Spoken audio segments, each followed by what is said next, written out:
পবিত্র শ্রাবণ মাসের চতুর্থ সোমবার আমি বাড়িতে মহাদেবকে কিভাবে প্রতিষ্ঠান করেছি। ভক্তি থাকলে সবই সম্ভব, তাই পুরোহিত ছাড়া সব কিছুই আমি নিজের হাতেই প্রতিষ্ঠান করেছি। তো প্রথমেই দেখো, আমি একটা পাথরের থালা নিয়েছি। প্রথমে জায়গাটাকে আমি একটা বিল্লপত্র দিয়েছি, বিল্লপত্রের ওপর চন্দন মিশিয়ে নিয়েছি, চন্দন দিয়ে ওং লিখে দিয়েছি। তারপর একটা ফুলের আসন বানিয়ে মহাদেবকে ওখানে রেখে দিয়েছি। তারপর জায়গাটাকে গঙ্গার জল দিয়ে শুদ্ধি করে নিয়ে আমি এখানে শুদ্ধ গঙ্গার জল দিয়ে অভিষেক করিয়ে ঘি মধু দিয়ে অভিষেক করানোর পর দুধ দিয়ে অভিষেক করিয়ে দিয়েছি।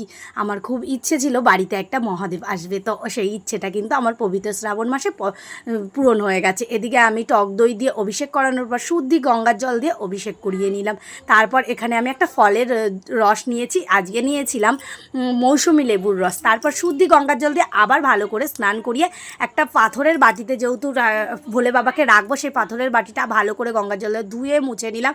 তারপর ভোলে বাবাকেও ভালো করে ধুয়ে মুছে রেখে দিয়েছি। দেখো, আসনে পাতার পর কিন্তু জলের মধ্যে মহাদেবকে রাখবে না, কারণ দেখো আমরা বাড়িতে যখন মহাদেবকে পাতি তখন কিন্তু জলটা বেরোনোর জায়গা থাকে না, তাই জলের মধ্যে রাখবে না। আগে অভিষেক করিয়ে তারপর একটা ভালো শুদ্ধ জায়গায় পাতলে বেশি ভালো হবে। এভাবেই কিন্তু মহাদেবের সেবা করে যাও, খুব ভালো ফল পাবে।